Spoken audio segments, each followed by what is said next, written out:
Tiana is on the Adam Carolla Show. 44 is the name of the special on YouTube as we speak. Sarah's going to hang out. We'll do some news. Sure.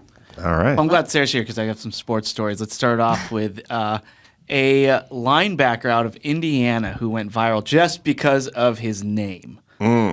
So we'll put up the picture of his name. So he's drawn plenty of attention this week because he tweeted that he was going to go visit West Virginia University. He's visiting colleges, and he had millions and millions of impressions just based off of his name, which is Noah. His first name's Noah, and his last name, I will just spell it, Knigga. How's it pronounced? I do know how it's pronounced. How is it pronounced? It's Knigga. Knigga. Yeah. All right. Noah's such a...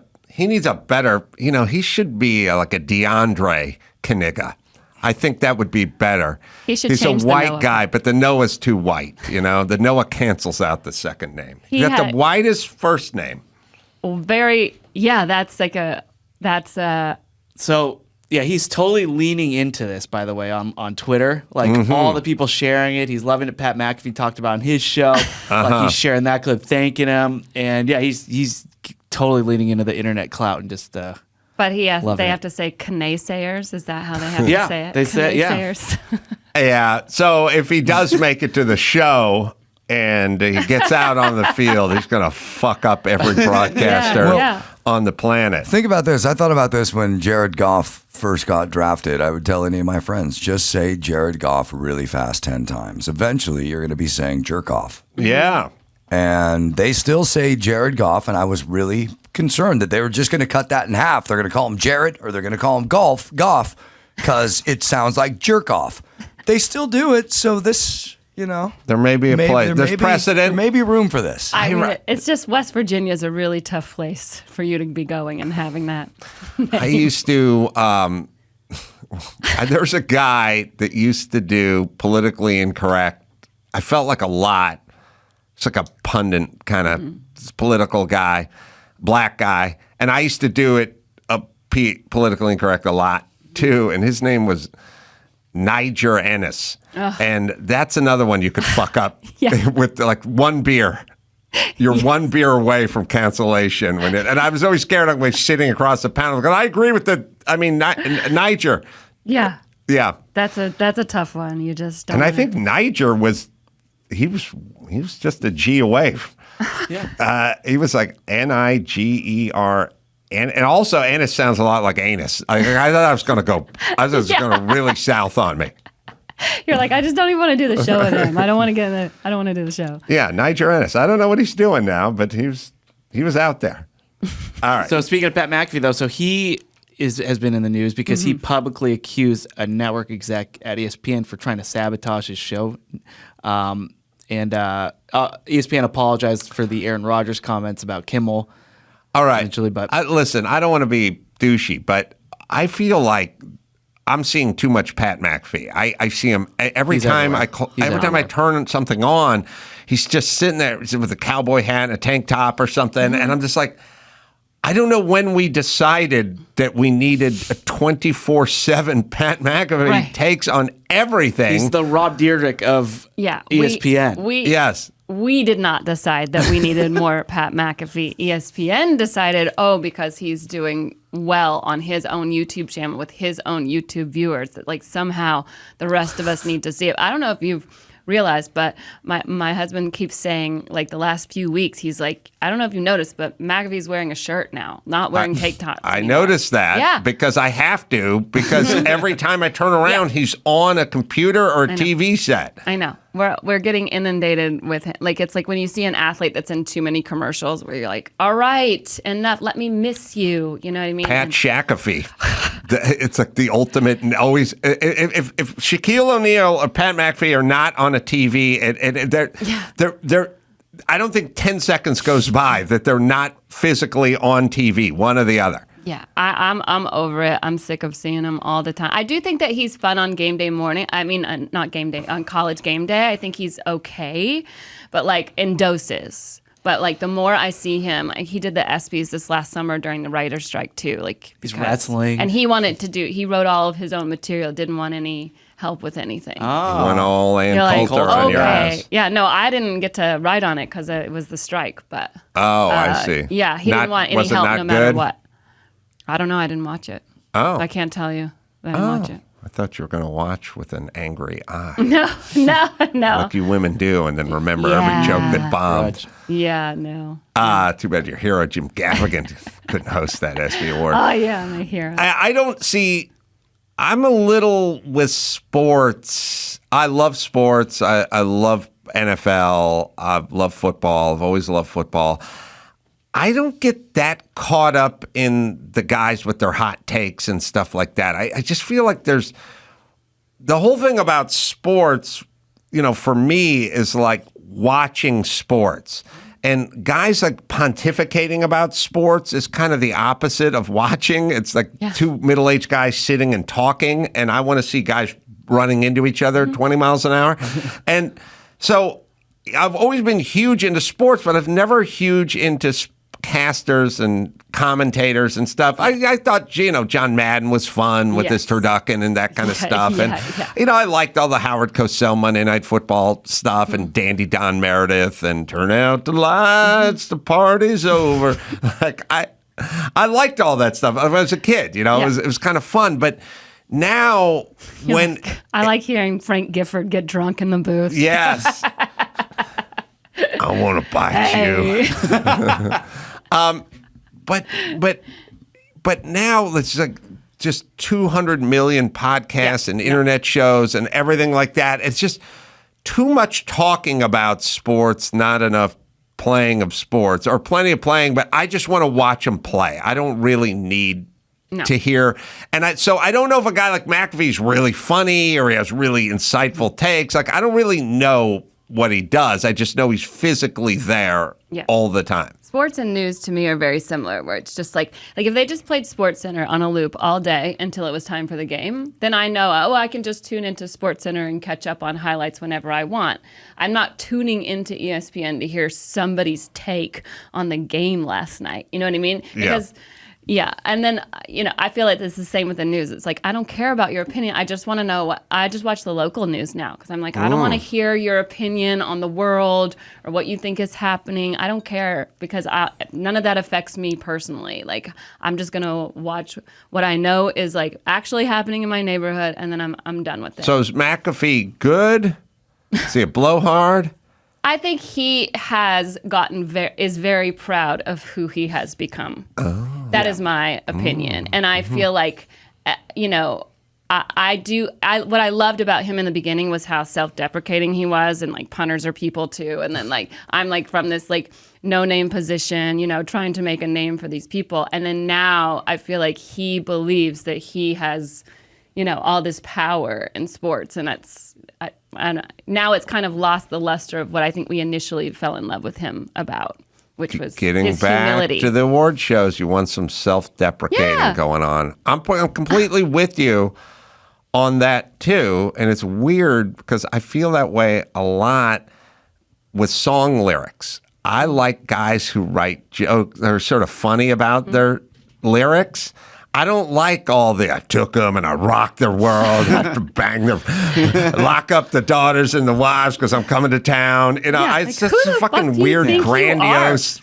I hate grandiose. I can do no wrong. Song lyrics. I don't like all the big chick anthems either, where we're so powerful and stuff like that. Like like the Who's "My Wife." The whole song's about how John Entwistle's wife is going to beat the shit out of him when he gets home because he's a womanizer and a drinker. Yeah, and whatever. I listen to a lot of country music, and a lot of it is just like, booting your ass kind of stuff. And I'm like, none of you guys would have ever even lasted in a fight with Johnny Cash. Do you know what I mean? Like, Merle Haggard met Johnny Cash in prison and became a singer because of Johnny Cash.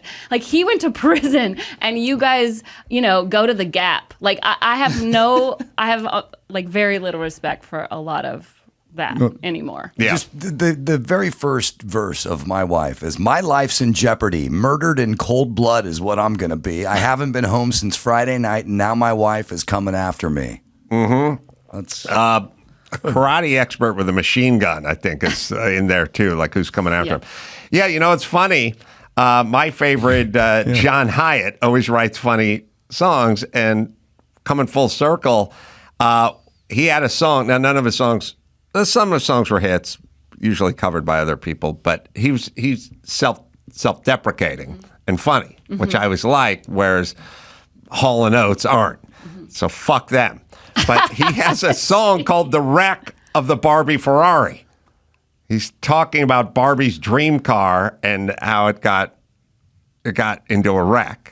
Because a woman was driving? Yes. Taylor Swift does not like that song. No, I don't even. It's not on my top 20 of John Hyde's songs. It's just the idea that he's writing a song about Barbie's Ferrari that shows it's more interesting than blowing into town, banging your wives, rocking your world, and then back on the road because I'm like a cowboy with a 6 gun instead of a 6-shooter or whatever, 6-string. Oh yeah. Yeah. I don't know what the lyrics are of this song. It's probably. And Freddie Powers, who wrote all Merle's hits. You can get to the chorus here. I just want to see what the Barbie. As his penis came between us. Oh. So he's singing about this chick he loved, and then she started fucking somebody else. You got to find Taylor's penis. Yeah. Why did he end? Is he got his own brand? Something. Probably? He says there's something next coming up. I mean, so there's course. been a lot of like pictures going around, especially in the last tournament. He was wearing FootJoy while practicing, and so shoes. Yeah. Yeah. Yeah. We don't know. I would just assume in a vacuum of scandal that there's more money somewhere else, and he got headhunted, or he's right? starting his own, or he owns more of his ownership stake, right? Yeah. I don't know, yeah. Did you find that song? Can't really do too much. My son plays golf. He's like only 3. John Hyatt and Ry Cooder. Oh. I mean, this song's 45 years old, right? Taped live in 1983. You play this in front of people? Yeah, as far as I know, there's no studio version. Yeah, I don't think it was on any record. It's him and Ry Cooder. Speaking of guys with last names. That's a good name. Beautiful world, the picture tube was bright. There was so much to do on a Saturday night. Plenty of talk during commercials, and sometimes even popcorn in bed. Sometimes. I was a model provider, you must admit to that. A lovely rented bungalow, 2 terrific little cats. Is there something that I might have missed? You haven't heard a word I say. It's a beautiful song. Since his penis came between. Since his penis He delayed his own lyrics. came between. Now I don't mean to seem angry, but I'm a bit taken back. What did you say his name was? Oh my God, it's not Jack. That scoundrel's gonna get a talking to tomorrow at the coffee machine. It's always someone you know. In this case, my best friend. Aw. Would he do this to me? We just played golf last weekend. I've got news for Mr. So-and-so. He won't be teeing off with me. Since his There's no more self-deprecating I know, song yeah, than that's pretty this good. one. This guy at his work is fucking his girlfriend. since his But he doesn't even remember his best friend's name Said it was Jack. or something. Let's play a little game. Is it bigger than a bread box or shorter than your maiden name? losing Is it control. as high as an elephant's eye? Is it like mounting a great white steed? I mean this thing you have for you.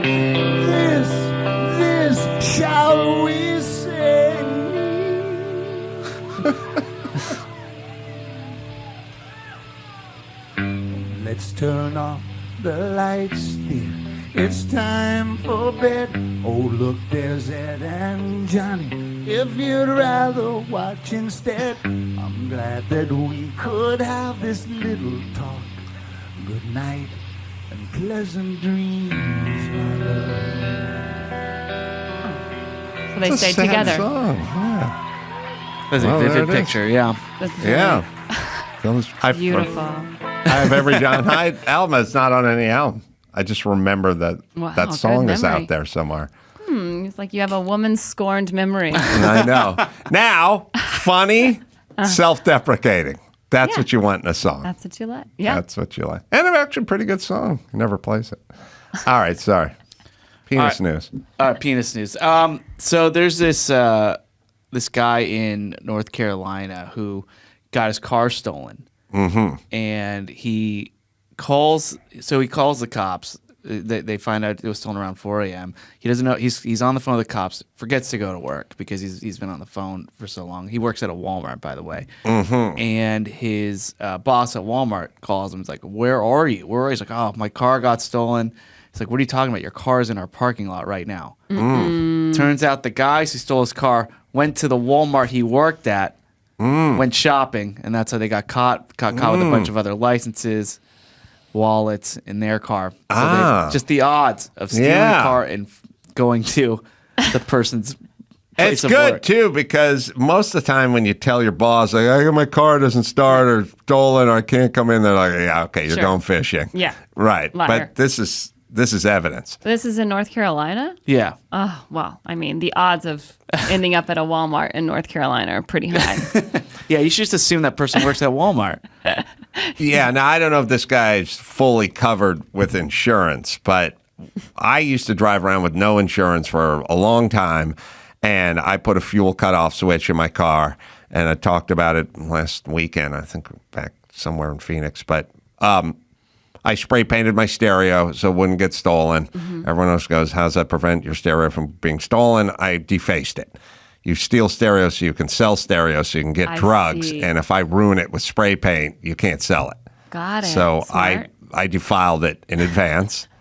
I sprayed right over my little Sony digital stereo, which was the only valuable thing in the truck. And then I put a fuel cutoff switch on it so that you couldn't get very far with it if you did steal it, which happened a couple How of does that times. work? What is a fuel cutoff switch? What does that mean?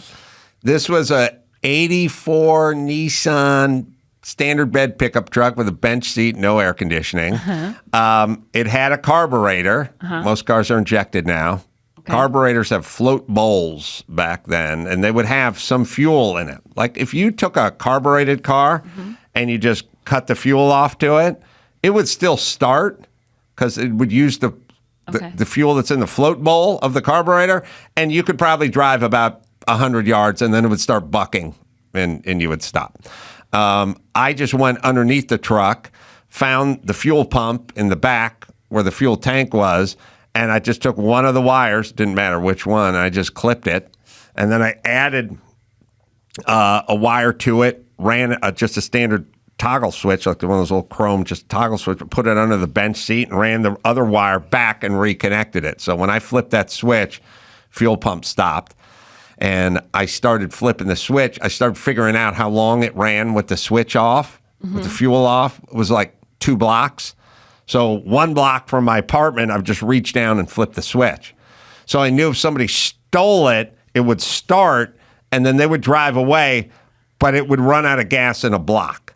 Got it. And, okay, yeah. and it wouldn't be like it had a kill switch in it because they started it and drove off. But we used to put kill switches in and people look for the kill switch. Sure. It started and they drove off and they thought they ran out of gas. Right. And so I would just go find my car. The 2 times it was stolen.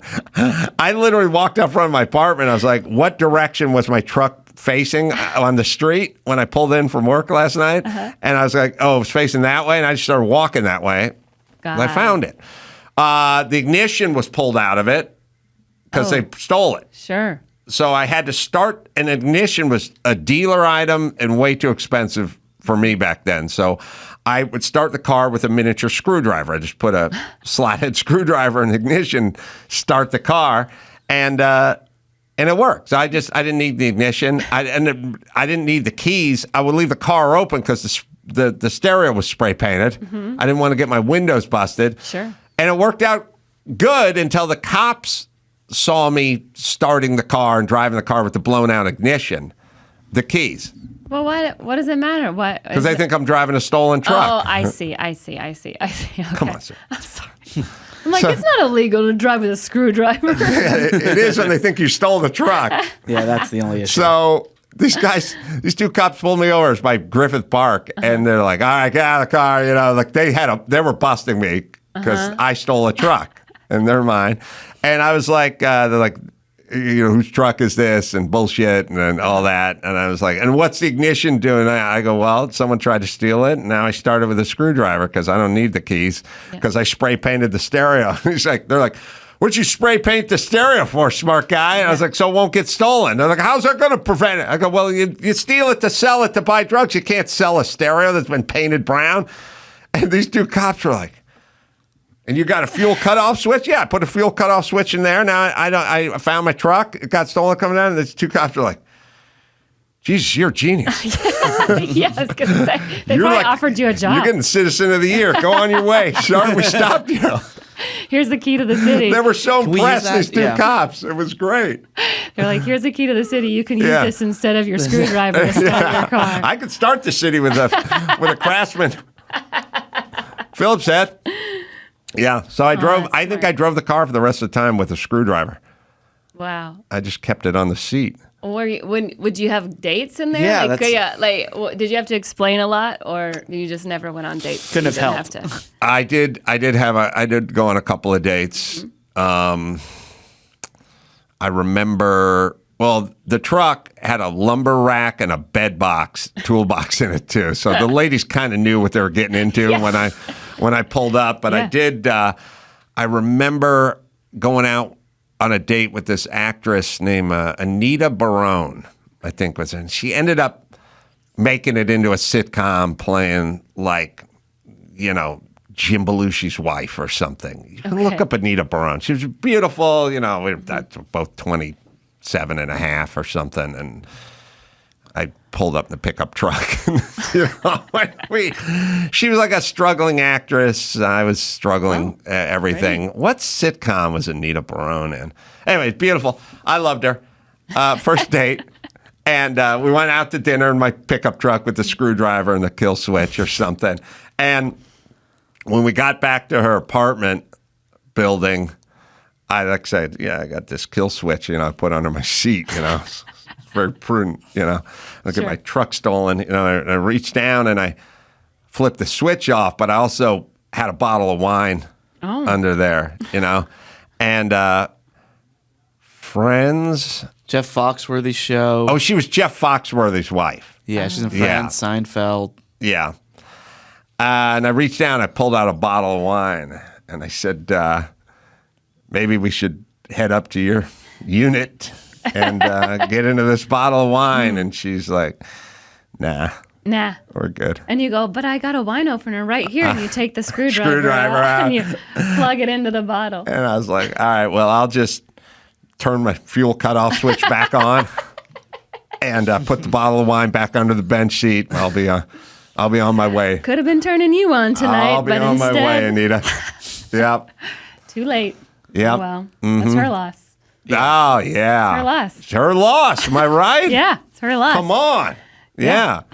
She wasn't early money, you know. I was driving the truck with the blown out ignition and the lumber rack, and I wasn't doing so well back then, you know. Yeah, but you're still funny and charming, I'm sure. Right? You know, I was always funny. Yeah, but it wasn't a lot of purchase power to my comedy back then. I think they wanted to see something come out the other end instead of me just being funny. Yeah, I guess. Yeah. Being in Hollywood, maybe that's always the issue. Yeah, and she was a beautiful actress, and she's talented too, and she was kind of on her way, and, you know, I would have just been a albatross. I would have been an anvil. on her dinghy, you know. All right. So she moved on, but I'm sure she regrets it on an almost daily basis. She has to. Now, I'm sure. yeah, She's probably written many books about it. Yeah. Just like Ann Coulter. Her and Ann will. Coulter's complain Yeah. about it. Yeah. They They get have a together. book together. yep, Your Loss should be the name of that book. So I drove my truck back to my rent-controlled apartment in Santa Monica and just drank my wine alone. I mean, honestly, that sounds like a dream to me. Anytime I get does to drink now. alone. And Now it sounds- yes, now it yeah, sounds you're right. like a dream. In Not your when you're 20s, you're 27 and like, horny, no. Yeah, no, not as fun. And oh man, I was into her. I think we only went out on one date. Was she already doing acting when you met her? Was she just starting? Or? She was a friend of my friend Chris Darga, who was a Groundlings guy who's been in a million movies, and you would like know his face, and was in Hudsucker Proxy and the Coen Brother films and stuff. And he worked a lot, and he and his wife were friends with her, and we went. They invited me to go see a play or something she was in, and I was smitten. I was like, oh, she's really funny and she's really beautiful and stuff. And they were kind of like, oh, I think she's single. You know, maybe we could arrange something here. So Yeah. we got. Oh yeah, there's Chris Darga. You haven't seen her since. No, I got one date. I think. Yeah, Yeah, one date. No, I think I got one date. I got one date, but I did not make it up to the apartment with my bottle of wine. How long did you have the truck for, though? I had the truck for probably about 3 or 4 years, and then I sold it and stepped up into a pretty righteous Isuzu Trooper. You know, Made it. because the Isuzu Trooper had a bit of a feel of driving a normal car. Because when you drive a fucking mini truck from the '80s, it's not like you're driving a car. You know, it's a bench seat. There's no headrest. The seat's one big long seat, you know, it's industrial, fucking, yeah. everything's hard plastic and stuff. Yeah. I got the Isuzu Trooper because I could still put sacks of concrete and shit in the back and strap on some plywood to the roof and stuff. I could still be a carpenter, but I felt like I was driving something more normal, you know, because I said pulling up on a date in a Japanese mini truck with a fucking lumber rack on top. I mean, it was just wasn't happening. Those mini trucks when I was growing up, because I grew up like between cow pastures and sheep farms, and like everybody that had chicken houses and cow pastures, like all had these little mini trucks, and we would get to drive them when we were 14. I mean, they were honestly safer for us to drive in the fields than a four-wheeler. So we would drive them all around the fields. I thought those little trucks were awesome. Well, where were you when I was 20? Oh, no, wait, you were 11. Yeah, right. Did cars matter to you when you were dating? Like what car they were driving? No, I mean, I never had that luxury. I didn't have the luxury of being picky. I guess I was good looking and I was funny, but I was kind of a loser, you know, even though, I mean, I was a carpenter, you know, and I was like, you know, doing Groundlings classes and stuff like that. But I didn't have any money. I didn't really make any money. I was like a carpenter I was like the most honest carpenter in the world. So I never made any money. I was just like, I'm going to charge you $15 an hour.